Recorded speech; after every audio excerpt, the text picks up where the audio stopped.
La semana pasada iniciamos una nueva serie que algunos recordarán, titulamos Orando con los héroes de la fe, y titulamos ese primer mensaje de la serie, La oración, la joya perdida del pueblo de Dios. En el día de hoy, de manera natural, estamos continuando con la serie. Y esta vez hemos titulado el mensaje Orando con el Maestro, todo en mayúscula esa palabra, porque estaremos orando con Cristo. Y está basado en la oración que todos nosotros conocemos como el Padre Nuestro.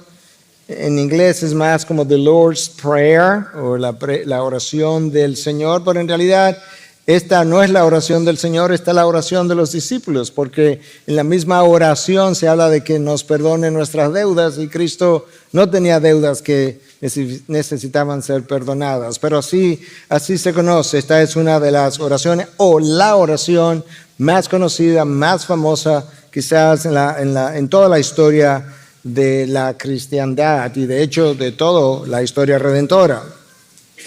Para Martín Lutero, esta es la mejor oración que jamás haya llegado a la tierra o que cualquiera pudo haber pensado.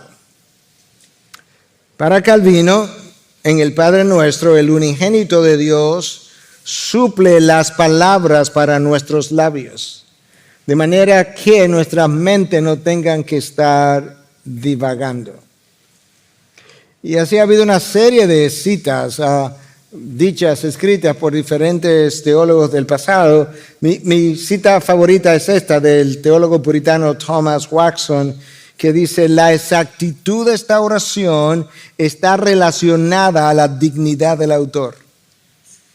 La exactitud de la oración está relacionada a la dignidad del autor.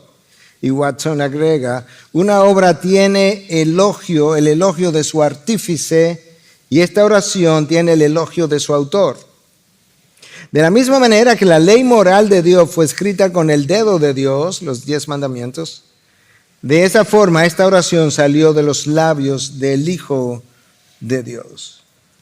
A lo largo de los siglos, múltiples libros se han escrito, múltiples sermones se han predicado. De hecho, múltiples libros se siguen escribiendo acerca de esta misma oración. Hace apenas 3 años, el Dr. Al Mohler publicó un libro que él tituló The Prayer That Turns the World Upside Down, que en español sería como la oración que voltea el mundo patas para arriba.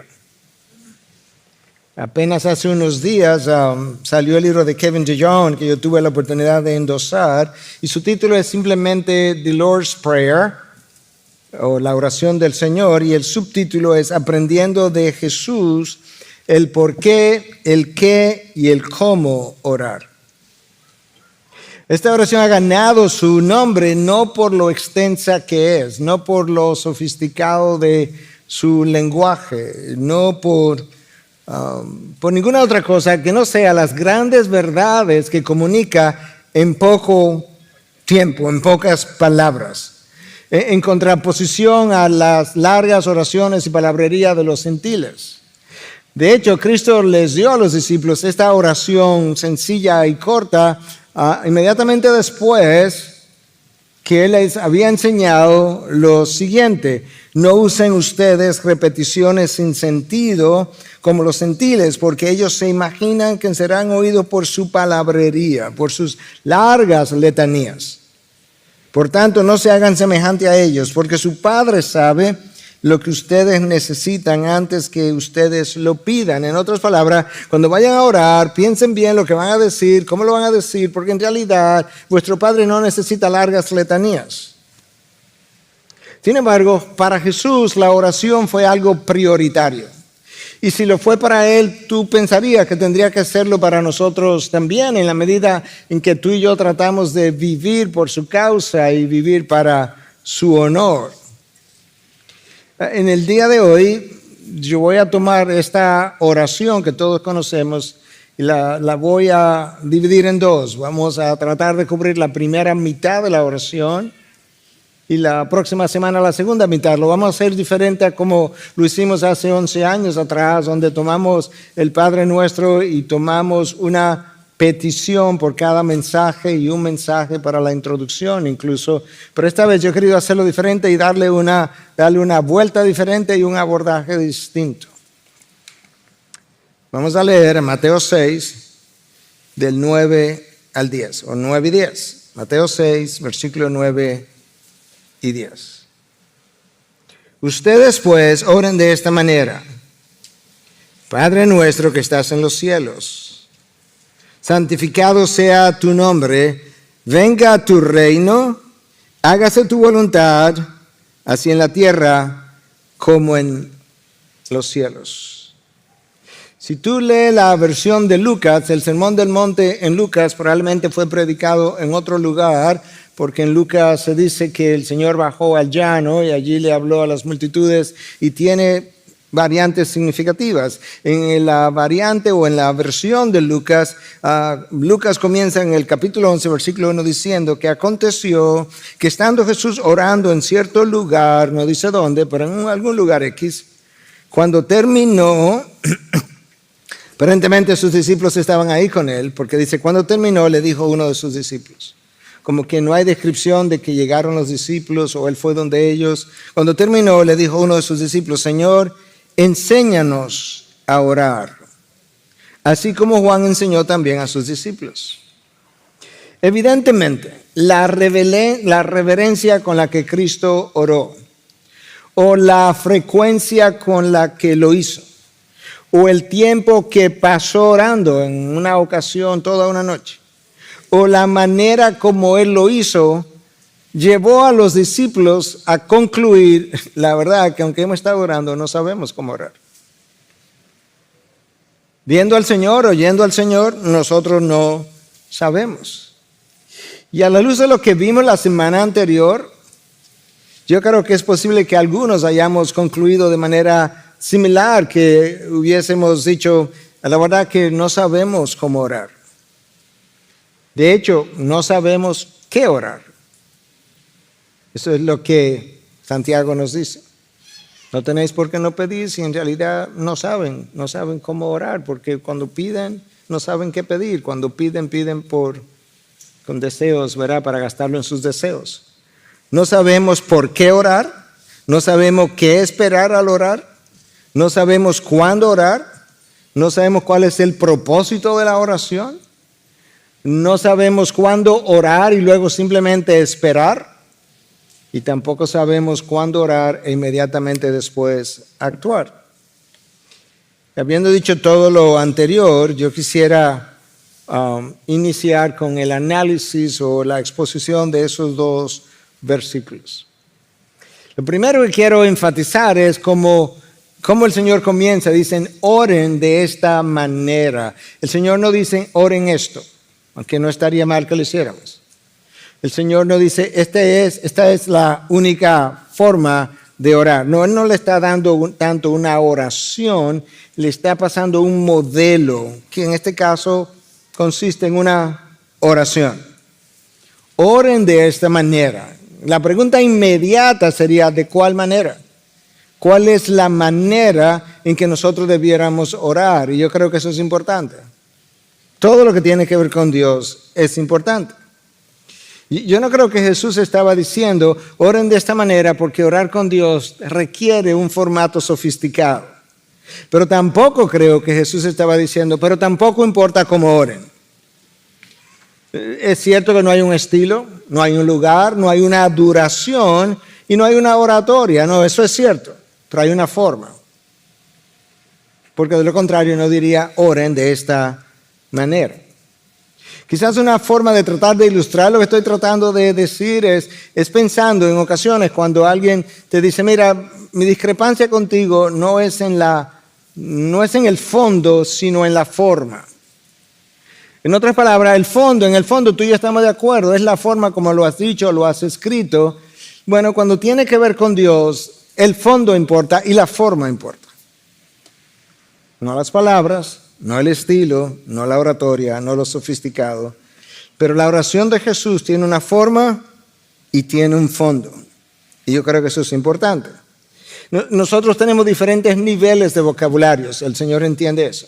Nosotros tenemos diferentes formas de expresión, diferentes formas emotivas y menos emotivas de expresarnos, el Señor lo entiende perfectamente. Sin embargo, todavía la manera de orar tiene un fondo o contenido y tiene una forma de hacerlo. Y en este Padre Nuestro, en esta oración dada por Dios, tú encuentras que hay una introducción y hay 6 peticiones. No al azar, 6 peticiones. 3 tienen que ver con Dios y su honor. Y 3 tienen que ver con las necesidades de la criatura. Y la manera como yo quisiera iniciar es justamente por la introducción. Escucha la introducción. Padre nuestro que estás en los cielos. El contenido de esa frase es, como dirían en inglés, es una frase que está loaded con contenido, está cargada de contenido y también tiene una forma que vamos a tratar de esbozar. Para comenzar, Jesús está tratando de enseñarle algo nuevo en la oración a sus discípulos y es que ellos pueden y deben acercarse a Dios llamándole Padre. Como les mencioné brevemente, eso es completamente nuevo o era en ese momento completamente nuevo para la mente hebrea. Piensa por ahora entonces, hablando del contenido, Padre es un contenido y la forma, bueno, yo quiero que te acerques a Él con cierta confianza, porque un padre implica cercanía, intimidad, implica protección, porque eso es lo que un padre da. Implica provisión, porque esa es la inclinación natural de un padre. De manera que cuando vengas al trono de la gracia, eso es como tú debes sentir. Estoy viniendo delante de una persona con quien puedo tener cercanía, que puede ser mi protector, que quiere mi protección y quiere mi provisión. Pero Jesús está enseñando que a la hora de hacerlo, recuerda que si Él es tu padre, tú eres su hijo. Pero al mismo tiempo Él quiere que yo entienda que ese Padre al que yo me dirijo es el Creador. Es un Dios trascendente. Padre nuestro, antes de las peticiones, que estás en los cielos. Es un Dios mucho mayor, mucho más allá de todo lo creado, de toda criatura. De manera que como Dios, Él es trascendente. Como Padre, Él es inmanente, no inminente, inmanente, que implica cercano, íntimo. El profeta Isaías, en el capítulo 57, versículo 15, nos resume esas 2 ideas acerca de Dios en un solo versículo, en menos de un versículo. De hecho, él resume lo que es el Dios trascendente y el Dios inmanente. El Dios alto y sublime y el Dios cercano. Porque así dice el alto y sublime que vive para siempre, cuyo nombre es santo. Yo habito en lo alto y lo santo. Trascendente. Y también con el contrito y humilde de espíritu. Inmanente, cercano. Al mismo tiempo que habita en lo alto, habita de manera cercana. La palabra inmanente, eso es lo que implica. Inminente es cercanía cronológica. Cuando algo es inminente que está a punto de ocurrir, pero aquí no estamos hablando de eso, estamos hablando de un Dios que tiene la capacidad de ser ambas cosas al mismo tiempo, y ahí está en la introducción del Padre Nuestro. Padre Nuestro cercano, que estás en los cielos, su trascendencia. En el Antiguo Testamento nadie se atrevió, eso era una osadía, dirigirse a Dios como Padre de manera personal. En el Antiguo Testamento que tenemos, Dios es referido, se refiere a Dios como Padre 14 veces, ninguna vez personal. De manera impersonal o como Padre de la nación hebrea. Fuera de la literatura bíblica, en el Antiguo Testamento, nadie hace alusión a Dios de manera personal como Padre, ser una irreverencia. Y Cristo está diciendo, ¿ustedes quieren aprender a orar? Esto es lo que me han pedido. Voy a comenzar por donde debo. Padre nuestro. Pero en el Nuevo Testamento Dios es aludido, referido a como Padre 275 veces. Algo ha cambiado. De hecho, Jesús, solamente Jesús, el personaje Jesús se refirió a Él como Padre 60 veces en 4 evangelios. De manera que ahora, en esta nueva enseñanza que Jesús trae, Él está comunicando algo que el autor de Hebreos dice de forma distinta, que nos acerquemos al trono de la gracia con confianza, claro, porque con un padre yo debo hacer eso. De hecho, les mencioné el domingo pasado que algunos han dicho que la diferencia entre el Antiguo y el Nuevo Testamento radica básicamente en una palabra, y es la palabra padre. Como que algo tan trascendental ocurrió que permite que tú y yo podamos ver a Dios como Padre que anteriormente no podíamos.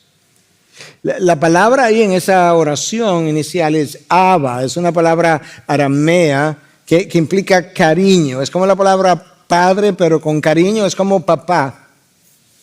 Papá nuestro sería como la idea. Ahora nota que Jesús no llama a Dios Abba e inmediatamente pasa a hacer peticiones, ¿no? Eso sería como inconcebible. Jesús sabe que la criatura, tú y yo necesitamos algo y es poder equilibrar la familiaridad del Abba con la majestad o majestuosidad de que estás en los cielos. Yo puedo dirigirme a él como Padre, escucha el autor de Hebreos 2:11.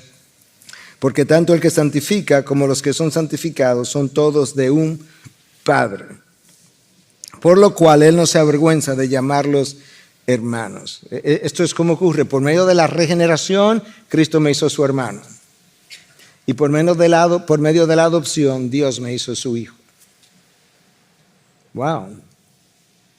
El texto de Hebreos nos dice que Cristo no se avergüenza de llamarme hermano. Piensa por un momento en el peor pecado que tú has cometido. Yo sé que no queremos hacer eso, pero yo quiero hacer lo otro y para hacer lo otro tengo que hacer esto. El peor pecado que yo he cometido, Cristo se para al lado mío y me dice, ¿tú sabes qué? A pesar de eso, no me avergüenzo de llamarme tu hermano. ¡Wow! ¿En serio? Ni mi padre se avergüenza de llamarte su hijo. Es increíble pensar que siendo nosotros tan pecaminosos como lo somos, Jesús no se avergüenza de nosotros como hermanos. También es impresionante que Dios me asigne el mismo título de hijo que le asignó a la segunda persona de la Trinidad. Al Dios Trino, ¿verdad? O la segunda persona del Dios Trino que ha existido desde toda la eternidad, que creó el universo. El creador del universo y yo tenemos un título similar, hijo e hijo. Él por la eternidad y yo por adopción en algún momento. Nosotros somos como ese hijo rebelde. Ese hijo rebelde que el padre ha corregido una y otra vez, que ha sido reprendido, que ha sido disciplinado una y otra vez. Y Jesús corresponde a ese hijo siempre obediente, que nunca ha sido castigado ni disciplinado, y que la única vez que fue castigado no fue por su pecado, sino por el tuyo y por el mío. Wow. Y esto es lo que Juan 1, 12 y 13 me enseña acerca de la paternidad de Dios y cómo yo llegué a ser hijo. Pero a todos los que lo recibieron, a quien, a Jesús, les dio el derecho, es un derecho de llegar a ser, porque no éramos hijos de Dios, es decir, a los que creen en su nombre, que no nacieron de sangre, ni la voluntad de la carne, ni de la voluntad del hombre, sino de Dios. Antes de creer, tú y yo éramos hijos de la ira, y después de creer, hijos de Dios. Pero es más que eso, porque el hijo adoptado, tú y yo, resulta que vamos a ser coherederos con el unigénito de Dios y eterno Hijo. El Hijo poseía el reino todo el tiempo. El Hijo se encarna, el Hijo se ofrece, el Hijo nos salva y luego me dice, no solamente te he dado salvación, te voy a dar coherencia conmigo. Romanos 6, 16 y 17. La razón por la que Cristo quiere que yo entienda la paternidad de Dios es porque cuando Adán y Eva fueron expulsados, ¿sabes qué? La paternidad se perdió. Se perdió porque de ahí en adelante los descendientes de Adán y Eva eran hijos de la ira, no de Dios. No todo el mundo es hijo de Dios, solamente aquellos que creen en su nombre se les dio el derecho de llegar a ser. Y cuando tú no tienes un padre, padres, escúchame, cuando tú no tienes un padre, tu hijo, tu hija crece con inseguridades y temores que van más allá de lo que debió ser. Pero si tú no tienes un Padre celestial, las cosas se empeoran. Mis inseguridades se multiplican, mis temores se profundizan. Y ahora parte de lo que se supone que ocurra es que cuando yo vengo a la familia de Dios, yo tengo que intimar con Dios, conocerle como un padre, de tal manera que mis temores, mis inseguridades puedan comenzar a mermar, porque en Él yo he encontrado lo que no encontré en mi Padre terrenal, y sobre todo cuando ese Padre terrenal no ha estado ahí para darme lo que debió haberme dado en el primer lugar, porque Él tampoco tuvo un Padre terrenal que tampoco le dio lo que debió haberle dado en el primer lugar. Pero Cristo está interesado en que yo pueda entender lo increíble que es poder llamar a Dios Padre y que yo pueda en esa experiencia de la paternidad comenzar a liberar mis temores y dejar mis esclavitudes a dichos temores. Escucha que le dice en Mateo 6:8, su Padre sabe lo que ustedes necesitan antes que ustedes lo pidan. En otras palabras, en inglés, chill out. Relájate. ¿Cuál es este afán que si me va a faltar, que si voy a tener en el día de mañana? Tu Padre sabe lo que tú necesitas. Mateo 6:14, también su Padre Celestial les perdonará a ustedes sus pecados. En otras palabras, si tú pecaste, todos hemos pecado, tú sabes dónde ir, al trono de la gracia para que te laven, pero tienes que ir, tienes que pedir perdón. Mateo 6:26, vuestro Padre alimenta las aves y vosotros valéis mucho más que las aves. ¿Cuál es el afán de ustedes? Acerca de qué voy a comer, qué voy a beber. ¿No ha visto las aves, lo bien alimentadas que están? Ustedes tienen mucho más valor. Vuestro Padre sabe eso. Y Lucas 12:32, no temas, rebaño pequeño, porque el Padre de ustedes ha decidido darles del reino. Le dio al Hijo, le va a dar el reino también, lo va a hacer coheredero. Padre nuestro, comienza a relacionarte con Dios de otra manera. Nosotros debiéramos tener presente cuando nos acercamos a ese Dios las cosas que un Padre da, que un Padre es. Porque nosotros tenemos un Padre no terrenal, tenemos un Padre celestial que es bueno, que es fiel, que es sabio, que es eterno, que es bondadoso, que es misericordioso. A ese Padre que tú oras. Lo cierto es que la naturaleza de la persona a quien tú abordas como padre, su naturaleza es dadivosa. Él tiene deseos y uno de sus deseos es suplir tus necesidades. ¿Te imaginas? No todos los padres terrenales tienen el deseo de suplir las necesidades de sus hijos. Y aquellos que tienen el deseo de suplirlas no necesariamente siempre tienen los mejores deseos, las mejores maneras de suplirlas. Dios sí. La persistencia de mi oración, el toque continuo en el trono de la gracia no cansa a mi Padre Celestial. No hay razón para que un hijo de Dios piense jamás, Dios no me está oyendo, Dios se olvidó de mi petición, Dios no sufre de amnesia. Nuestro Padre Celestial, cuando te da algo, solamente sabe dar buenas dádivas. Yo lo he ilustrado, lo he dicho otras veces, voy a decirlo una vez más. Mi diabetes por más de 50 años es una de las buenas dádivas de mi Padre.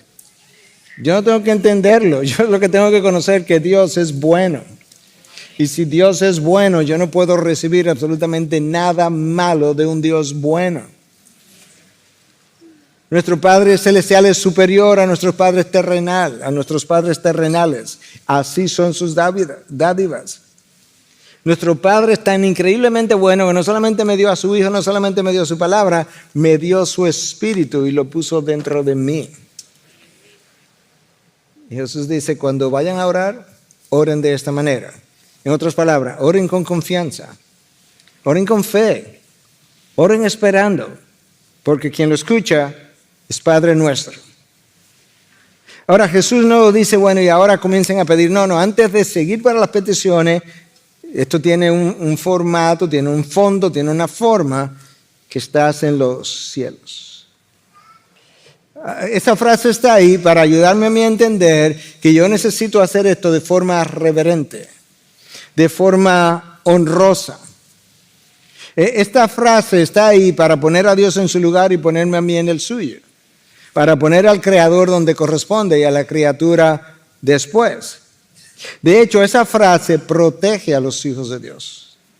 Porque cuando los hijos de Dios se han olvidado que su Padre es el Dios que está en los cielos, han hecho de ese Dios un Dios pequeño, un Dios liviano, un Dios superficial, un Dios poco santo, un Dios que no lidia con el pecado, un Dios que se hace de la vista gorda con el pecado y por tanto un Dios que merece poco.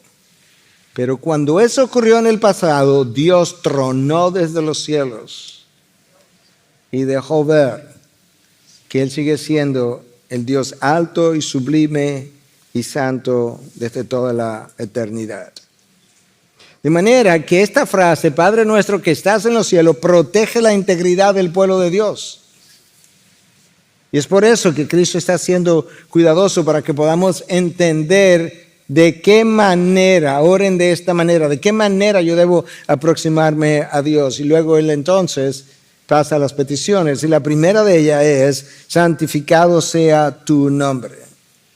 Muchas cosas se han dicho de lo que eso implica. Yo pensé que quizás la mejor manera de resumirlo es haciendo uso de algo que aparece en el Catecismo de Heidelberg. Es uno de los catecismos más famosos de la historia cristiana, un catecismo protestante escrito quizá unos 40 años después de la Reforma por dos hombres, uno discípulo de Calvino, el otro discípulo de Melanchthon, que fue la mano derecha de Lutero. Y esto es lo que el catecismo dice. Santificado sea tu nombre, es como pedir, concédenos ante todo que te conozcamos bien y que te santifiquemos, glorifiquemos y alabemos en todas tus obras, en las que brillan tu poder todopoderoso, sabiduría, bondad, justicia, misericordia y verdad. Y concédenos también para que dirijamos toda nuestra vida, nuestros pensamientos, palabras y acciones de tal manera que tu nombre no sea blasfemado por causa nuestra, sino siempre honrado y alabado. De acuerdo con los autores de este catecismo, la idea detrás de esta petición es que Dios nos conceda, número uno, nunca profanar su nombre.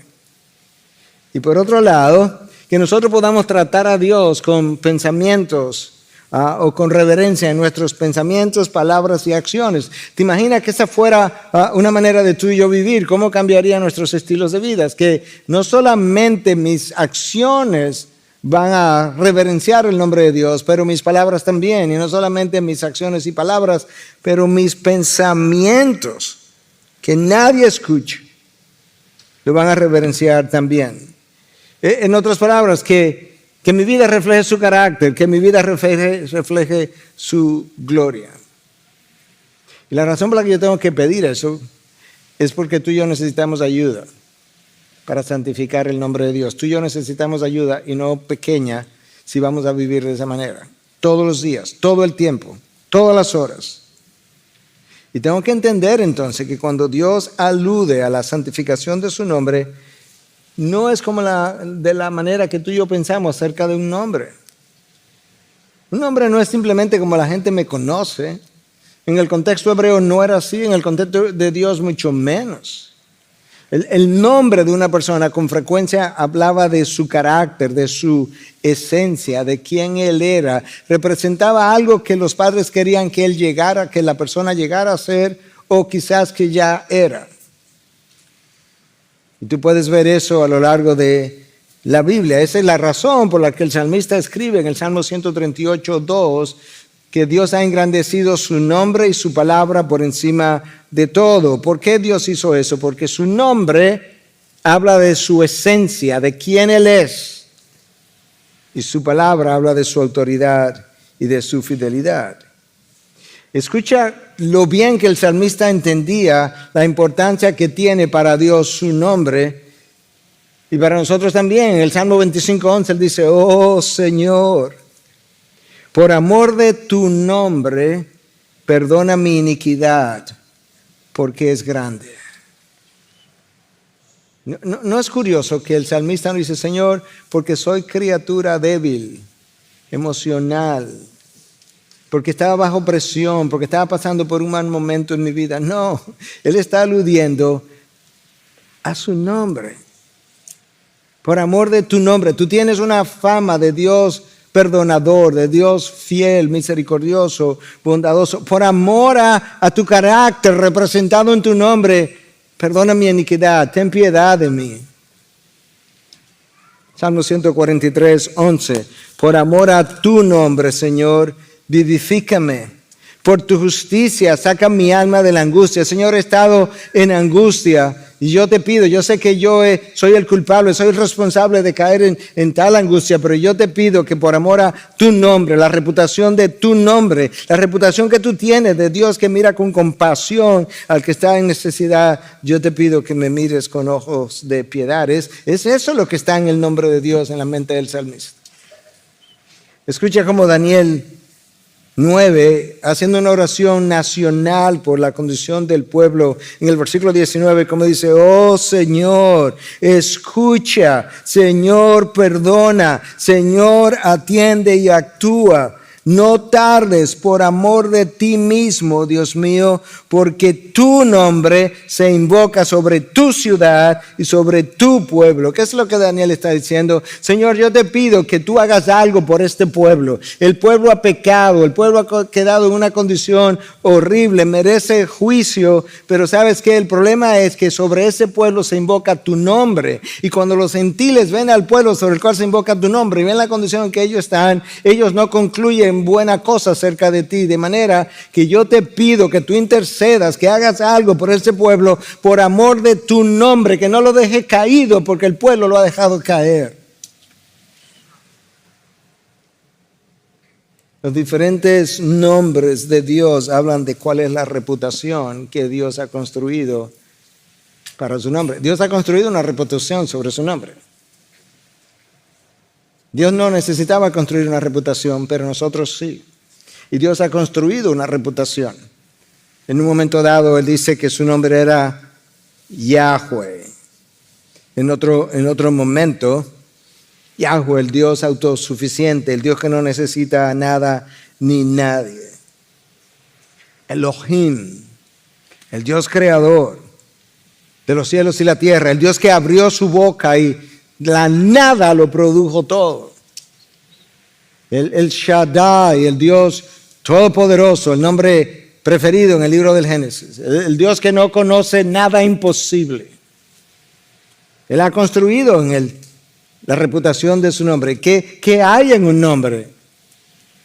El Elión, el Dios altísimo, por encima de todo, trascendente. El Olam, el Dios eterno, el Dios sin padre, sin madre, sin origen, que siempre ha existido. La causa de las causas.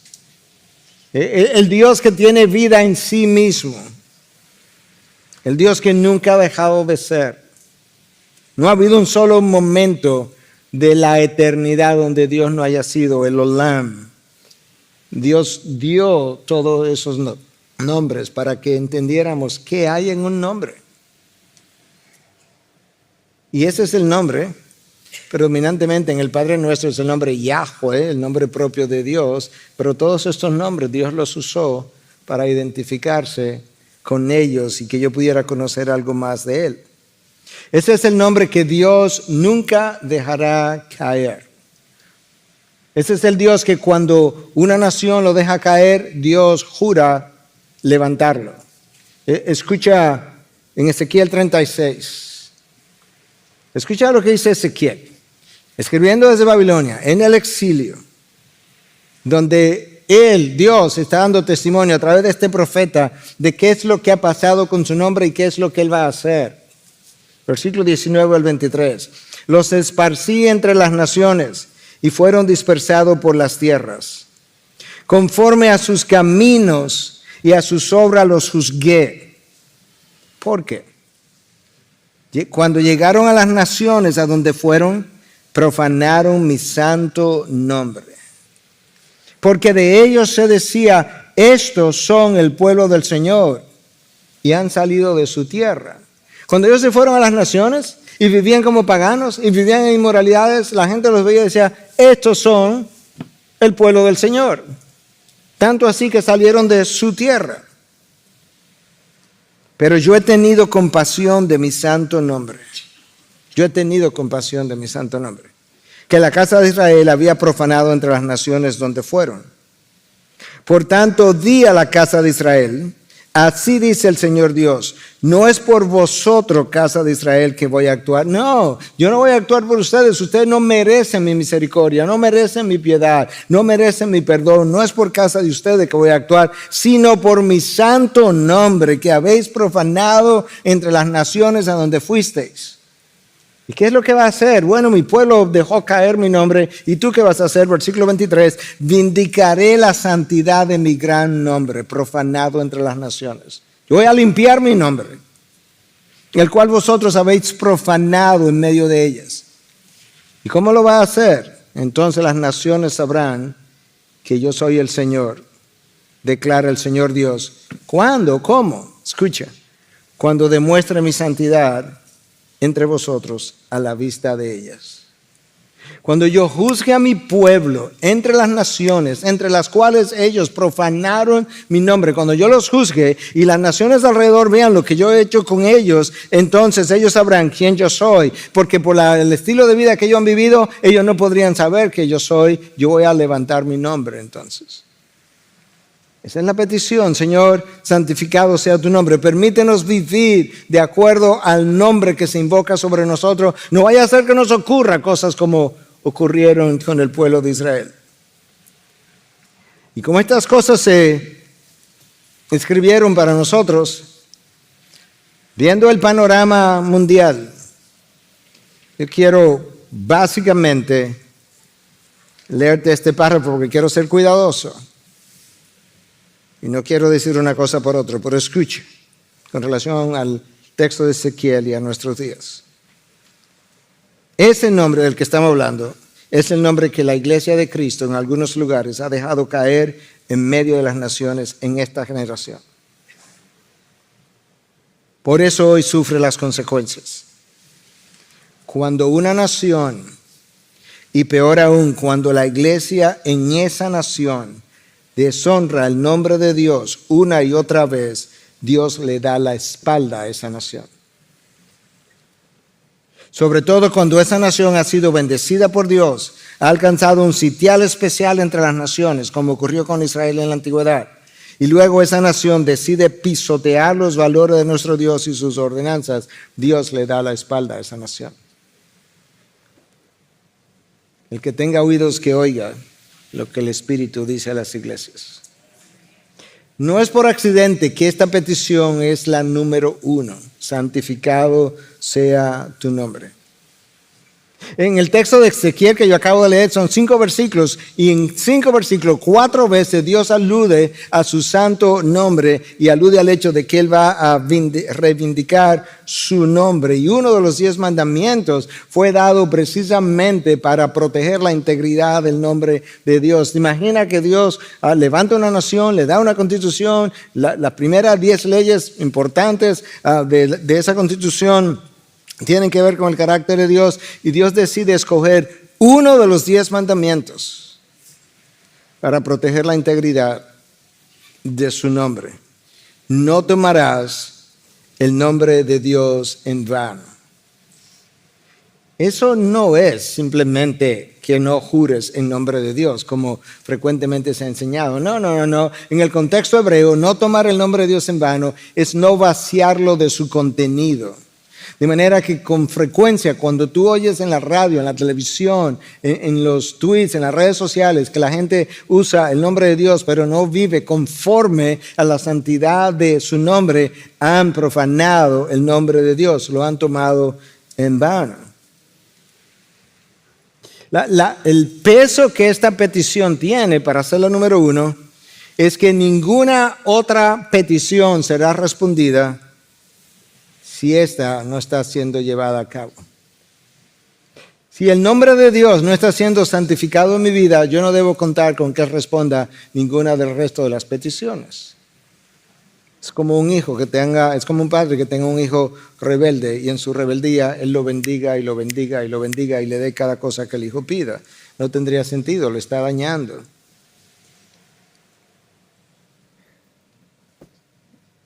Santificado sea tu nombre. Segunda petición, venga tu reino. ¿A dónde? ¿Cuándo? ¿En el presente? ¿En el futuro? ¿Qué es el reino de Dios? ¿O el reino de los cielos? ¿O el reino de Cristo? La misma frase. ¿Cómo luce? ¿Cómo entro a ese reino? El reino de Dios, de acuerdo a unos diccionarios consultados, representa primordialmente el gobierno de Dios y la autoridad monárquica divina. Es el ejercicio de la autoridad soberana de Dios en el pasado, en el presente y en el futuro. Ese es el gobierno de Dios, su ejercicio. En el reino de los cielos, esa autoridad soberana es una sola, se lleva a cabo, se ejerce sin oposición. Aquí debajo, Dios ejerce su gobierno, pero el ejercicio de su gobierno tiene continuamente una oposición, no solamente de parte de las huestes espirituales de maldad, tiene una oposición de parte de nuestras voluntades, que continuamente quieren rebelarse contra la voluntad de Dios, que continuamente cuestionan la voluntad de Dios. Entonces, ¿dónde está el reino de Dios hoy en día? Bueno, aquí debajo está en el corazón de cada creyente que ha creído y donde Cristo ha sido instaurado como Señor. Ahí se ejerce, pero se ejerce con oposición. Como yo mencioné, oposición de la misma carne. Los deseos de la carne están contra el Espíritu. En el corazón del creyente, donde anteriormente reinaba el pecado y las tinieblas, hoy reina Cristo y la luz, pero no sin oposición. De manera que por un lado, el reino de los cielos es esa realidad ya presente entre nosotros y que se abre paso entre el pecado del hombre y contra huestes espirituales de maldad al presente. El reino está, no es simplemente algo futuro. Hay una dimensión futura, pero el reino está, fue inaugurado. De hecho, tú lees en 1 Juan 2:8, las tinieblas van pasando y la luz verdadera ya está alumbrando. Es como que el reino de tiniebla está, Cristo invadió el reino de las tinieblas, su luz brilló y nosotros continuamos brillando en medio de la oscuridad. La oscuridad comienza y sigue perdiendo terreno hasta que lleguemos a esta otra etapa final descrita en Apocalipsis 11:15, donde se dice, el séptimo ángel tocó la trompeta y se levantaron grandes voces en el cielo que decían, el reino del mundo ha venido a ser el reino de nuestro Señor y de su Cristo. El reino del mundo, el reino de las tinieblas, el reino gobernado por el príncipe de la potestad del aire, el reino gobernado por el Dios de este mundo, ya no es así, ha pasado a ser el reino de nuestro Señor y de su Cristo. Él reinará por los siglos de los siglos. Entonces, si el reino es presente y el reino es futuro, entonces la frase venga tu reino tiene como dos implicaciones. Por un lado, cuando lo piensas, esta es una oración para nosotros. De manera que, ¿cuál es la implicación para mí cuando estoy diciendo, venga tu reino? Si el reino mora, el trono está en mi corazón, bueno, pues es lógico que si el trono está en mi corazón y estoy pidiendo, venga tu reino, como que la idea ahí es que el señorío que Cristo ejerce en mi vida continúe ampliándose. De manera que no haya áreas en mi vida donde todavía Cristo no reine. que no haya deseos que Cristo no sea su Señor, que no hayan caminos donde donde Cristo no esté dirigiendo y dominando, de tal forma que mi manera de pensar cambie, mi manera de hablar, de exigir, de cuestionar, de esperar, de actuar, de valorar, de desear, de juzgar, que todo cambie, porque ha sido sometido al señorío de Cristo. Que haya cada vez, cuando yo digo, Señor, venga tu reino, y el reino está en mi corazón, bueno, si ya está instaurado en mi corazón, ¿de qué manera, qué es lo que estoy pidiendo? Que ese reino se expanda, que ese señorío se expanda, que cada vez más haya menos evidencia del hombre viejo, más evidencia del nuevo hombre. Que haya menos evidencia del reinado anterior del pecado, más evidencia del nuevo reinado. Que así como tú ves en una tienda que dice ahora bajo nueva administración, que tu corazón pueda decir ahora bajo nuevo señorío. Que no haya nada, que no haya duda en la mente de los demás de quién que está en mi corazón. Que otros no puedan ver mi vida y decir, ¿es cristiano o no es cristiano? Bueno, él dice que es. Hay una duda ahí de quién es que reina. De manera que cuando dices venga tu reino, está aludiendo a una dimensión presente, la extensión de ese reino de Cristo aquí en la tierra, lo que también implicaría que estás pidiendo de que otros que no son creyentes, donde todavía reina el pecado, donde el pecado es el que está sentado en el trono de esa vida, que entonces Cristo pueda pasar a ser el Señor de ese corazón. Y por tanto, en ese sentido, su reino sigue llegando, hasta que finalmente sea instaurado por completo. De manera que esta petición está relacionada a la Gran Comisión y tiene todo el sentido que si la Gran Comisión es el último mandato del Señor Jesucristo, tiene sentido que ese último mandato guarde relación con esta petición. Venga tu reino. Y la próxima petición es similar a esta. La tercera, hágase tu voluntad, así en la tierra como en el cielo. Hay una dimensión de la voluntad de Dios que yo no conozco, y si no la conozco no la puedo obedecer. Simplemente va a ser, punto. No la puedo oponer porque no la conozco. Esa es la voluntad a la que Pablo alude en Romanos 11:33, cuando dijo, cuán insondables son sus juicios e inescrutables sus caminos. Hay una dimensión de esa voluntad de Dios que, olvídalo, no trata de penetrarla, es insondable, es inescrutable. Nosotros no tenemos la menor idea de lo que Dios está haciendo en Ucrania, lo que está haciendo en Rusia. No tenemos la menor idea de lo que está haciendo en China con un dictador. O lo que está haciendo en Venezuela, o lo que está haciendo en Sudamérica con todos estos gobiernos volviéndose hacia la izquierda. No tenemos la menor idea. No especulemos, tú no sabes, ni yo tampoco. Ahora, cuando pedimos a Dios que se haga su voluntad en el cielo como en la tierra, estamos hablando de una voluntad revelada.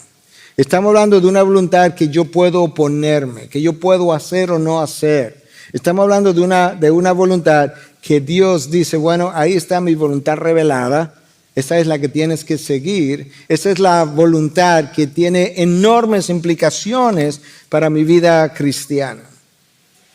Y haciendo uso de Thomas Watson en su libro sobre el Padre Nuestro, la verdad que estos puritanos sabían cómo pensar, tenían el tiempo para pensar, pero tenían la mente para pensar, tenían la conexión con Dios para pensar. Y él habla entonces de cómo esa petición tiene detrás la idea de que yo necesito en mi vida una obediencia activa para que podamos hacer la voluntad de Dios activamente que Él ha ordenado.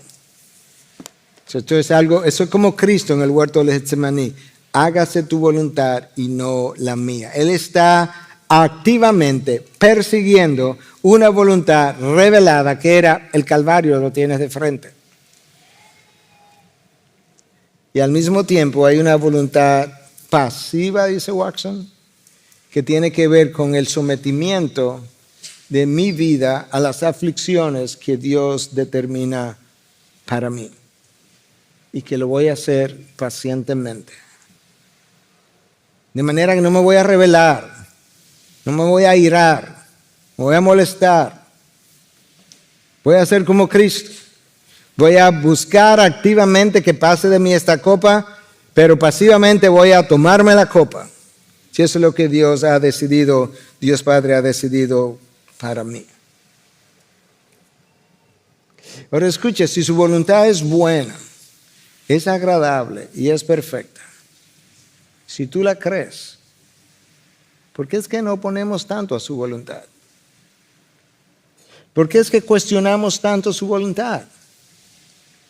¿Por qué es que cuando la voluntad de Dios comienza a ocurrir en mi vida, por qué es que digo, no, ahí sí decimos, no lo recibo? No lo soporto.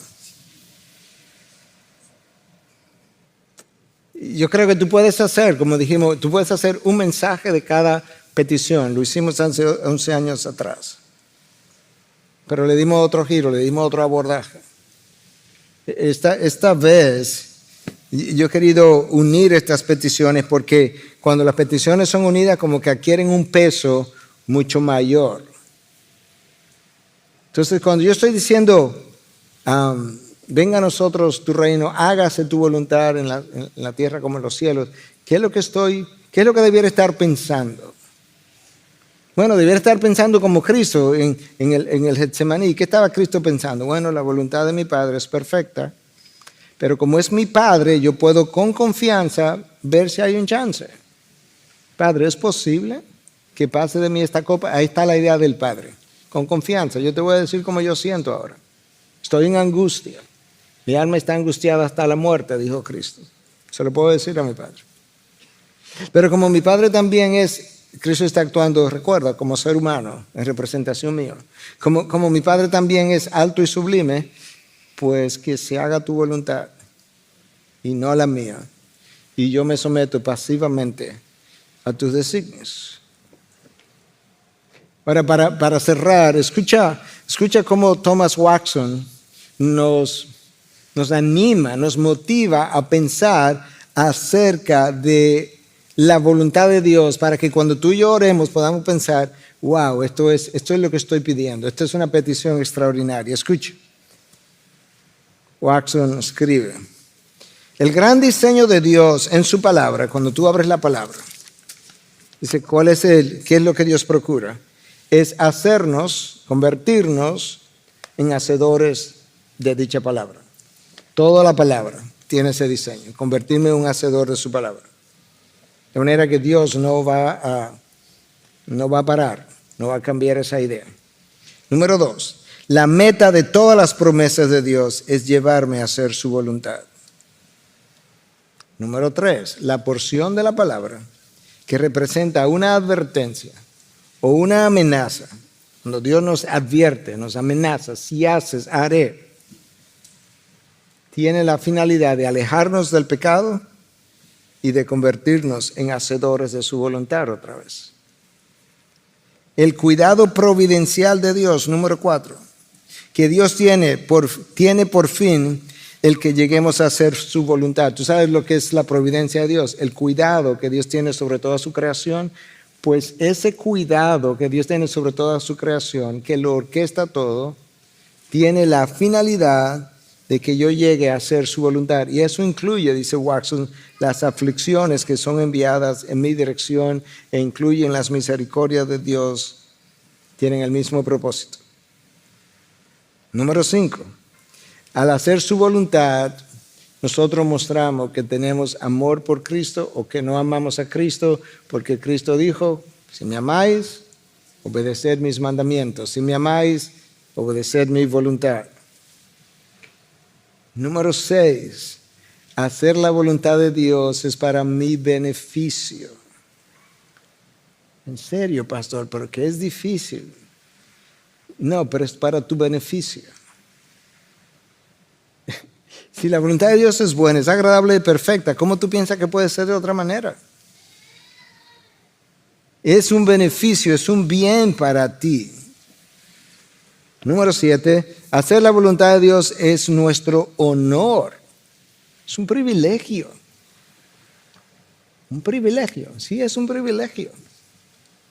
Si tuviéramos un rey sobre la tierra, benevolente, bueno, justo, humano, pero dentro de su humanidad, un rey bueno, de una gran fama, con muchos siervos, y que entre todos él me llamara o te llamara a ti y te dijera, mira, tengo una encomienda y yo quisiera que tú fueras el que llevaras a cabo esta encomienda. Esa es su voluntad. Y tú saldrías de ahí muy orondo, decimos nosotros, wow, el rey, entre toda la gente, mira quién llamó, mira quién. La gente, por menos que eso, si recibe una llamada del presidente de cualquier, hasta de una asociación de banco, y dice, me llamó el presidente.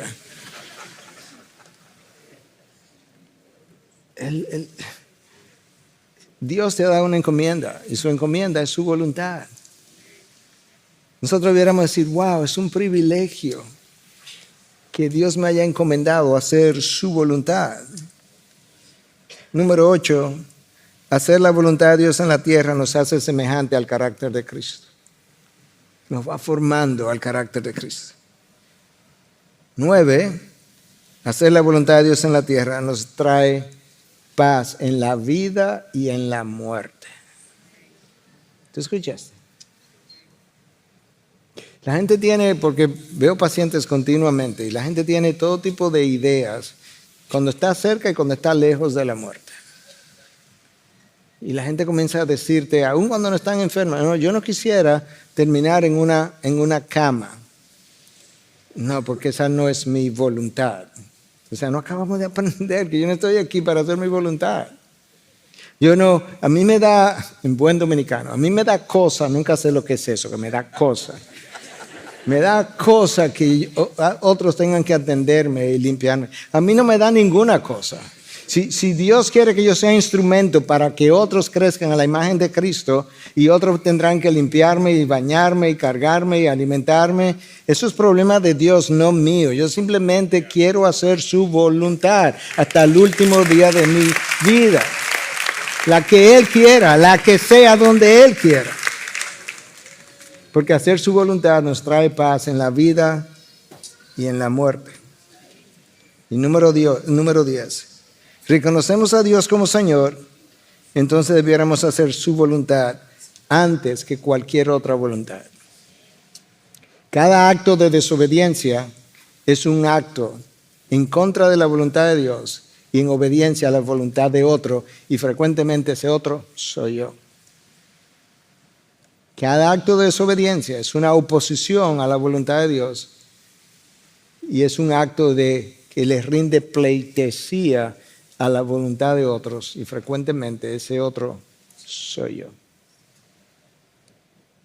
Entonces esta es una petición extraordinaria: hágase tu voluntad en la tierra como se hace en los cielos, sin oposición, por completo, con gozo, con alegría, como se hace en los cielos. Hermanos, si tú y yo podemos entender el fondo de esta oración y la forma de esta oración, entonces tenemos un modelo para orar. No nos van a faltar maneras de orar, formas de orar, cosas por las cuales orar. No nos vamos a preguntar jamás, ¿y por qué Dios no responde mis oraciones? ¿Y por qué ahora tengo que esperar? ¿Y cuánto tiempo tengo que esperar? ¿Y cuántas veces tengo que pedir? Te está acercando a tu Padre. El Padre sabe, el Padre te oyó. No se le ha olvidado lo que le dijiste el primer día. Padre, gracias. Porque hoy nosotros te podemos llamar Padre cuando éramos enemigos tuyos en el pasado. Ahora nosotros somos tu Hijo y podemos sentarnos a la mesa a comer con tu unigénito. De hecho, Él se fue de esta tierra deseando volver a comer esa última cena, próxima cena, cuando venga en el reino de los cielos con nosotros para volver a tomar el fruto de la vid.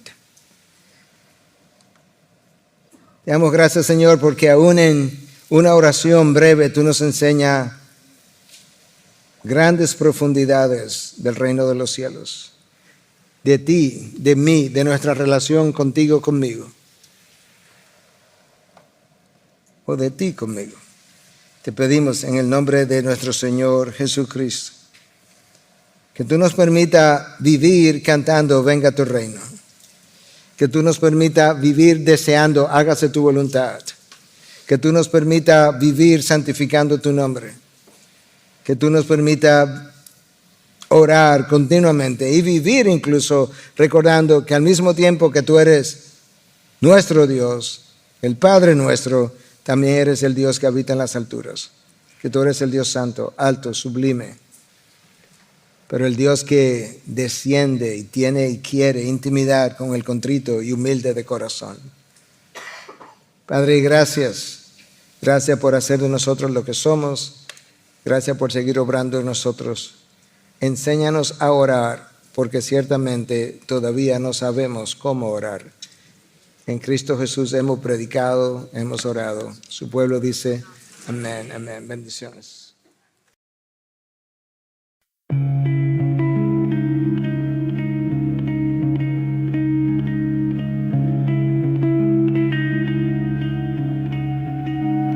I drew a map on a coffee-stained sheet of all the places I forgot to meet myself at doorways I never found, where silence is the only sound.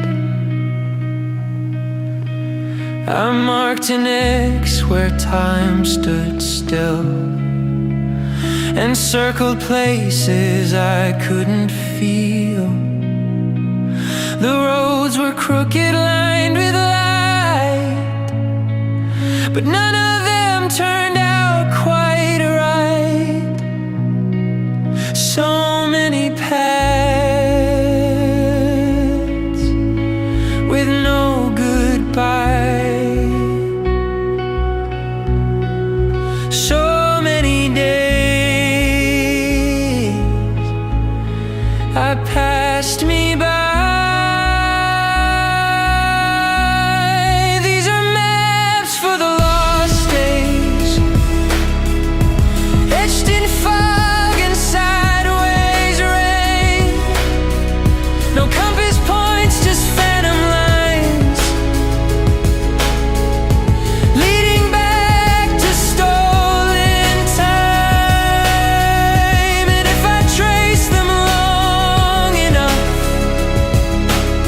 will I find the part I left untouched, or just more echoes in the maze? Maps for the lost days. I scribbled dreams in margins wide of notebooks soaked in storm and tide. Wrote down the names of things I missed, like morning light and innocence. A crossroad carved in memory's thread. One side was silence, one was dread. But I kept walking without shoes, learning how to lose. So many turns with no return. So many fires I let burn. These are maps for the lost days, etched in fog and sideways rain. No compass points, just phantom lines leading back to stolen time. And if I follow every retrace, will I arrive or just erase, or drift between the gray and glaze? Maps for the lost days. I folded them into paper boats, let rivers papers carry all my notes, and though the ink begins to run, the journey's end is not undone. These are